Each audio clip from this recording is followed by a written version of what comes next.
ही होगी। पर जो प्रगट में वृंदावन वास कर रहे हैं, अहो भाग्य, धन्याति धन्य, मानो अब कुछ प्राप्त करना बाकी नहीं रह गया, वृंदावन मिल गया। श्रीपाद कह रहे देहांतावधि, शरीर जब तक चेतना में है तब तक धाम से विलग्न है। ये थोड़ा कठिन विषय है। शरीर की कैसी भी परिस्थिति हो, आप अगर अपनी निष्ठा में बने रहेंगे तो सब ठीक हो जाएगा, सब बन जाएगा। प्रत्यक्ष में देखा है कई उपासकों के जीवन में कि अब उनको जाना ही पड़ेगा, कोई दूसरा उपाय नहीं। हमने भी प्रार्थना कर दी, कोई बात नहीं, आप चले जाइए, पर उनकी निष्ठा, उन्होंने कहा महाराज जी नहीं, अब हम मृत्यु का वर्ण करके रह रहे हैं, अब हम नहीं जा सकते। नहीं, वो स्थान सड़ रहा है और वो केवल वहीं जहां ऑपरेशन हुआ है वहीं ठीक हो, नहीं, अब हमें मरना है, पर हम धाम नहीं छोड़ेंगे। सच्ची कह रहे हैं, अपने आप जो मवाद बना हुआ सूख गया, अपने आप ठीक हो गया। वो अपनी मृत्यु समय आने पर गए, वो कारण नहीं बना।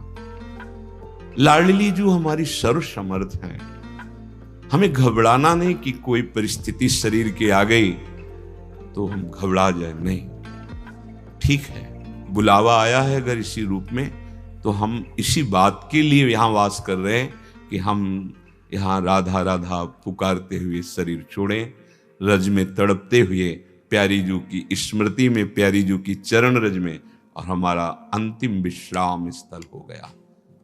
धैर्य रखना पड़ेगा, इसमें बहुत धैर्य की, बड़ी विचलता की परिस्थितियां आती हैं, बड़ी विचलता की।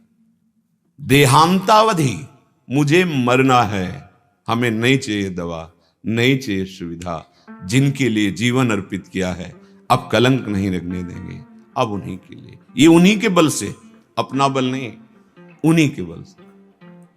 अनंत ब्रह्मांडों के स्वामी उनके अधीन हैं, हमें चिंता नहीं करनी। जब हम ये देख लेते हैं कि अरे यहां कोई सुविधा देने वाला नहीं, घर में तो सुविधा है, फिर चूक हो जाएगी। इसीलिए इस मार्ग में चलने वाले पथिक को पिछले कदम को पूर्ण रूप से हटा लेना चाहिए, नहीं परिस्थितियां ऐसी आती है कि फिर अगला कदम हटाना पड़ता है। सच्चा भगवत मार्ग का पथिक अगला कदम नहीं हटा सकता, चाहे काट दिया जाए। निष्ठा निष्ठा होती है, कैसी भी परिस्थिति हो। शरीर छूटना है ना, बस इतना ही तो होगा ना, ठीक है। अरे दिल में बीमारी है, हमको बाहर जाना पड़ेगा, तो बाहर जाके जिस दिन श्वास पूरी होनी है बचा नहीं लेगा कोई, नहीं, ठीक है। ये भगवत ऋषि जी महाराज कह रहे हैं, जो कछ लिखो लिलाट दुख सुख देह संग, भुगते गो जहां जाएगो या सिद्धांत भंग, या सिद्धांत अभंग तजत क्यों धीरज प्राणी, वृंदावन परिहरे प्रिया प्रीतम रजधानी। जिस समय हम तड़प रहे होंगे तो हमारे स्वामी मुस्कुरा रहे होंगे क्या? वो दूर बैठे रहेंगे क्या? अरे वो बहुत प्यार करने वाले तुम्हारे मानस पटल पर छा जाएंगे, फिर दुख किसको होगा? मन तो प्रिया प्रीतम के आनंद रंग में रख जाएगा। विश्वास कीजिए, विश्वास कीजिए, कभी विचलित मत होइए कि कोई हमारा सहयोगी नहीं, कोई नहीं था, कोई नहीं है, कोई नहीं रहेगा।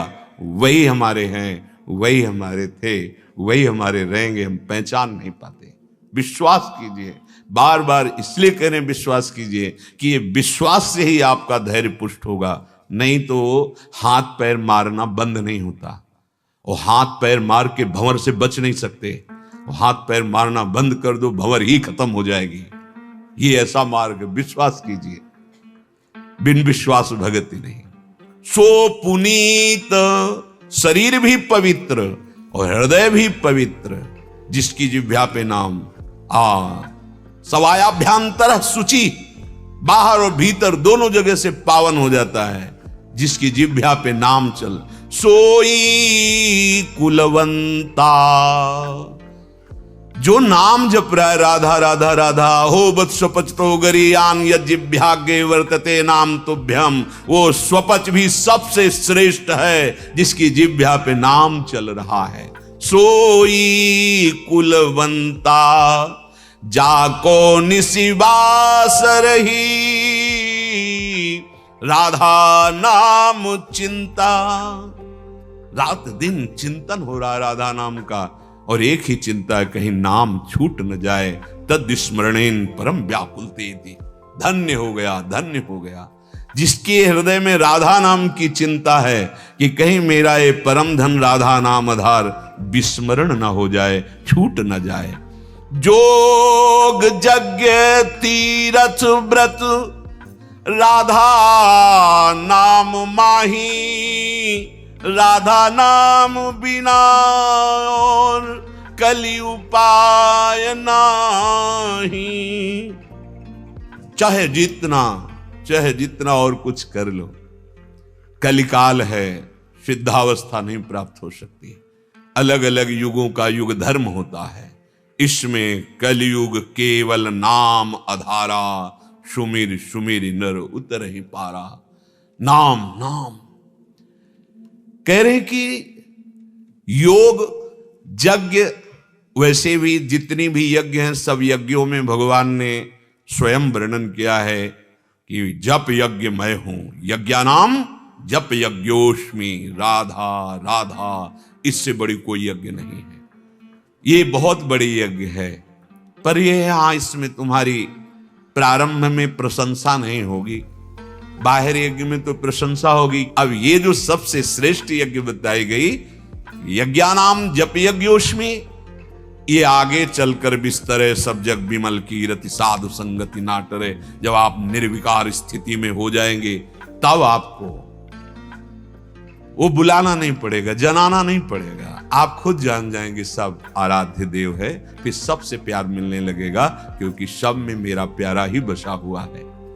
जोग यज्ञ तीरथ, आप जहां हैं, जैसे हैं, जो भी हैं, राधा राधा राधा राधा, आप सबसे बड़े तीर्थ में अवगाहन कर रहे हैं। समय मिले चले जाओ, कोई बात नहीं, लेकिन आपके अंदर ये नहीं होना चाहिए कि अब हमको मतलब तीर्थ अवगाहन करने की आवश्यकता नहीं। नाम चल रहा है परम तीर्थ में, परम तीर्थ में, और नाम का तुम्हारे हृदय में स्फुरण नहीं है, नाम पे प्रीति नहीं है, तो तीर्थ भी जाओगे, अभिमान और पुष्ट करो, वहां से ये किया, ऐसा किया, वैसा किया, वो अहम पुष्ट होता रहेगा। जो पावनता चाहिए कि अहम गलित होकर प्रभु के चरणों में लग जाए, वो नाम से होगा। कह रहे कि जितना फल योग में, यज्ञ में, तीर्थ में और व्रत में, बड़े बड़े अनुष्ठानों में, वो नाम की बराबरी नहीं कर सकता। पीछे भी वर्णन हुआ है कि वो 16वें अंश के बराबर भी नहीं है जो नाम जापक को लाभ मिलेगा। नाम बिना और कलि उपाव नाही। अगर नाम नहीं चल रहा तो फिर कलयुग की ऐसी चाल है कि वो सूक्ष्म तत्व पर पहुंचने ही नहीं देगी। अध्यात्म एक बड़ा सूक्ष्म मार्ग है, इसमें बाहरी कोई दिखावा, बाहरी कोई मान प्रशंसा की चाह, ऐसा नहीं। ये अंतर्मुखता का है, वो एक गुप्त मार्ग है, अंतर ही इसका मार्ग चलता है। उसको बहुत छिपाया जाता है, अंतर की वृत्ति को, जिससे हम उस परम तत्व में स्थित हो जाए या उससे हमें प्रेम हो जाए। वो अध्यात्म एक बड़ा गुप्त मार्ग है, जो हम बाहरी वो अध्यात्म की तरफ ले जाने वाला नहीं बनता। उसका आंतरिक उद्देश्य बाह्य होता है, नहीं तो छिपाना ही छिपाना होता है, छिपाना ही छिपाना। बहुत बड़े महापुरुषों के सानिध्य मिले हैं, गंगा जी के भी किनारे पावन धाम में भी छिपाना ही छिपाना होता है। अगर गुरु कृपा है तो दृष्टि से पहचान लो कि किस कोटि के महापुरुषों को कृपा करके समझावे, नहीं उनके बाह्य लीला से तो समझ ही नहीं सकते हैं। बोले जो स्थिति है वह नाम प्रदान करता है, राधा नाम बिना और कलि उपाव नाही। सबको सार राधा, कबहू नहीं बिसरिए। सबको सार, सार के सार कृष्ण चंद्र जी, कृष्ण नाम वही राम, वही वामन, वही नृसिंह, सब रूप उन्हीं के नाम वो स्वयं जप रहे हैं। श्रीमद् राधा सुधा निधि और हमारे रसिक महापुरुषों की वाणी में यहां वेद प्रमाण नहीं है, यहां वेद का जो स्वरूप है, रस स्वरूप है, वो रसिक जनों ने देखा है। तो भगवत रसिक जी कहते हैं यहां वेद रसिकन की वाणी, जो ब्रह्म तत्व सार वस्तु है उसका बोध किए हुए महापुरुषों ने जब कृष्ण रूप का कृपा पूर्वक अवगाहन किया, स्वाद लिया, तो बोले कृष्णात् परम किमपि तत्व हम न जाने। कृष्ण से बढ़कर कोई और तत्व है? मैं परम तत्व श्री कृष्ण, श्रीमधुसूदन सरस्वती जी।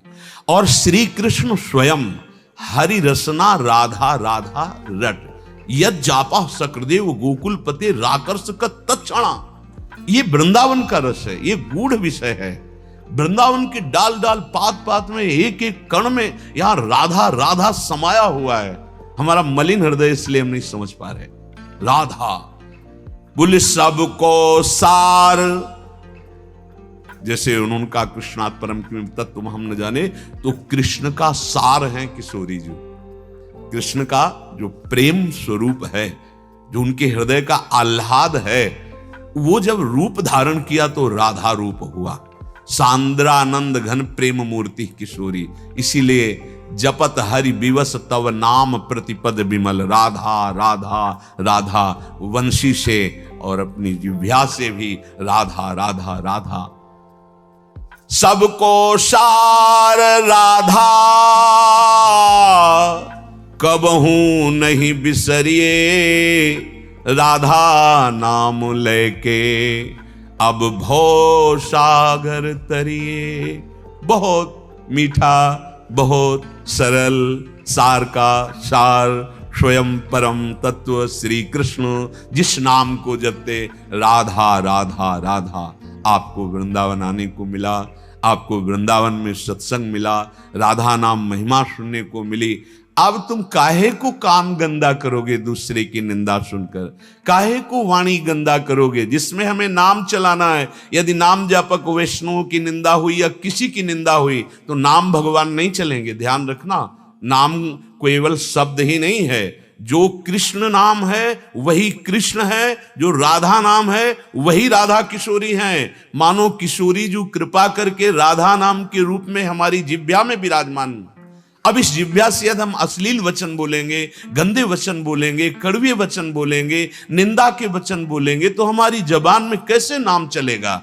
बहुत सावधान, जहां ऐसी कोई बात हो हम मूक हो जाए। हमें बहुत बढ़िया अवसर मिला है। हमारा कार्य है तुम्हारे अंदर ये बैठ जाए, कोई मेरा नहीं। तुम्हारे अंदर अन्य आश्रय न रह जाए, तुम्हें लगने लगे कि प्रभु आपके सिवा में असमर्थ हूं, अनाथ हूं नाथ। यदि आपने स्वीकार नहीं किया तो मेरा कोई नहीं। ये हमारी आंतरिक युक्ति है, जिस युक्ति से प्रिया प्रीतम का आकर्षण होता है।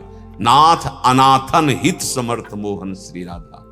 ये तभी हो सकता है जब विश्वास पूर्वक, निष्ठा पूर्वक हम धाम को, गुरुदेव के वचनों को, नाम को स्वीकार करें। देहांतावधि वधि रायते श्रुतिस्ताम। देखो बड़ी करुणा करके कह रहे हैं, मैं तुम्हारी स्तुति करता हूं। किसकी? वृंदावन की नहीं, जो अखंड वृंदावन वास ले लिए हैं मृत्यु पर्यंत। श्रुतिस्ताम, मैं स्तवन करता हूं, तुम्हारे स्तुति करता हूं, हाथ जोड़ के प्रार्थना करता हूं कि मेरी बात मान लो। क्या मान लो? दोषानाम श्रवण विधौ परस्य। तुम कभी किसी के दोष अपने कानों से मत सुनो। हाथ जोड़ की स्तुति करता हूं, हे अखंड वृंदावनवासी, तुमने जो जीवन पर्यंत वृंदावनवास स्वीकार किया, बहुत जल्दी तुम्हें आनंद की अनुभूति हो जाएगी।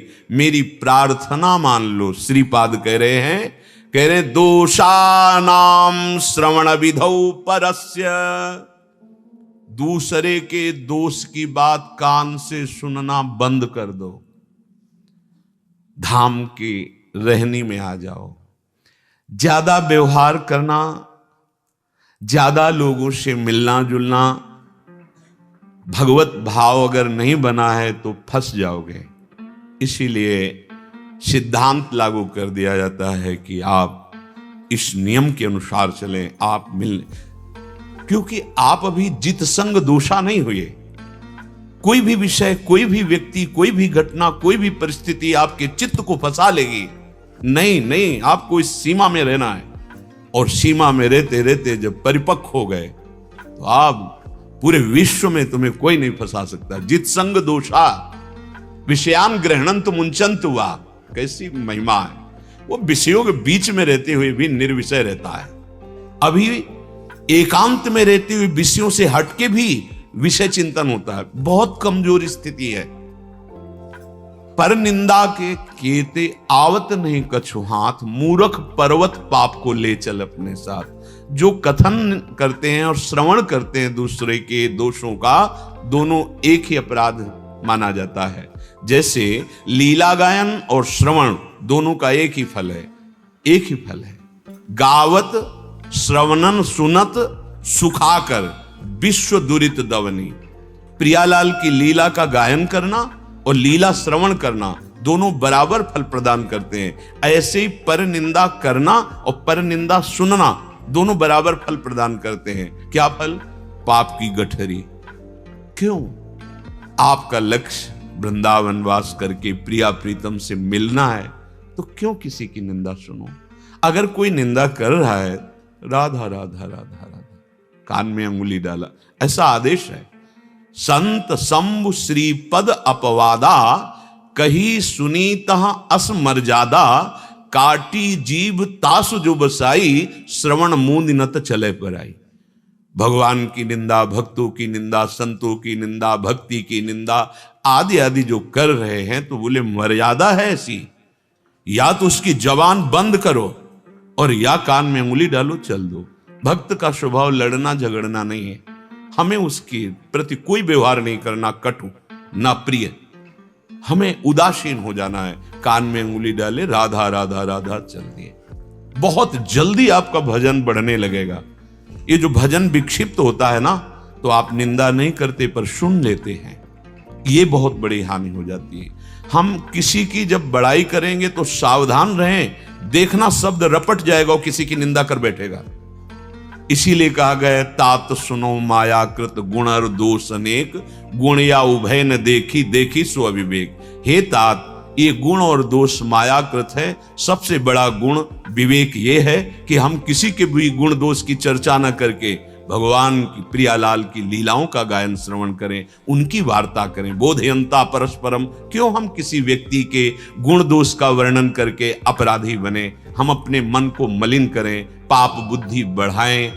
श्रीपाद हाथ जोड़ के प्रार्थना करते हैं, कितनी करुणा है इनकी। स्तुति करता हूं तुम्हारी, क्योंकि तुम वृंदावन वास स्वीकार किए हो, पर मेरी बात मान लो। दोषा नाम श्रवण विधौ परस्य, किसी की भी दोष वाली बात आप कान से, तेरे भावे जो करे भलो बुरो संसार, नारायण तू बैठ के अपनो भवन बुहार।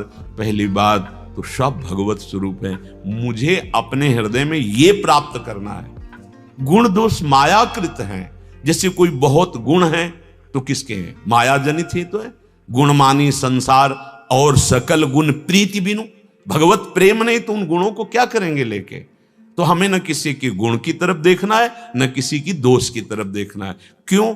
गुण वर्णन करने में कोई दोष नहीं है, लेकिन जहां हम किसी एक के गुण वर्णन करेंगे तो जिह्वा फिसल कर उदाहरण में चली जाएगी और वो दोष वर्णन कर दे ही देगी दूसरे का। बस हम चूक कर बैठे और फिर आप देखना भजन में विक्षेप पड़ने लगेगा, आप समझ नहीं पाएंगे, अरुचि होने लगेगी।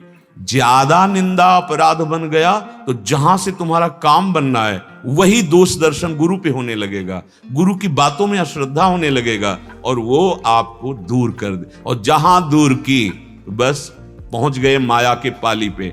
अब वो रौंदेगी क्योंकि बचाने वाला कोई नहीं। माया का दलदल, मोह, कलिल ये ऐसा व्याप्त हो जाएगा, निकलना मुश्किल है। इसीलिए वो हाथ जोड़ के कह रहे हैं, सोचो इतने बड़े महापुरुष कि तुम्हें लाडली जी ने कृपा करके वृंदावन वास दिया।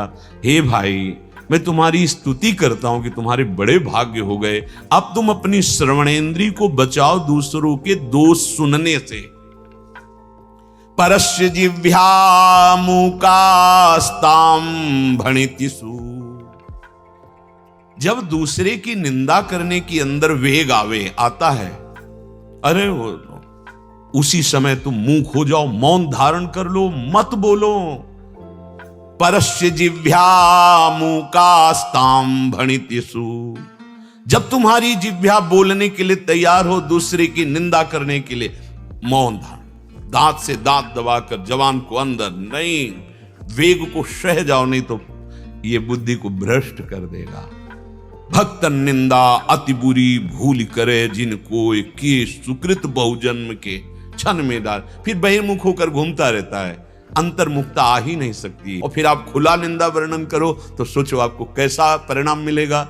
भजन में ही नहीं रुचि। जैसे आंख में जरा सा भी कण बर्दाश्त नहीं होता, ऐसे पवित्र हृदय में थोड़ी सी चूक पहाड़ जैसी दिखाई देती। अरे गलती हो गई, गलती हो गई। कहां के मौसम कौन, कुटिल खलकामी कौन, जिनके सामने प्रभु विराजमान है, दिव्य लीलाएं जिनके नेत्रों में चल रही, महासागर लीलाओं का जिन्होंने रचना किया, वो श्री सूरदास जी महाराज। और हम पहाड़ जैसे अपराध करके भी मुस्कुरा रहे हैं, क्योंकि मलिन हृदय है, गलती नहीं होने पावे। मूक हो जाओ, मौन हो जाओ। जब किसी की निंदा करने की बात आवे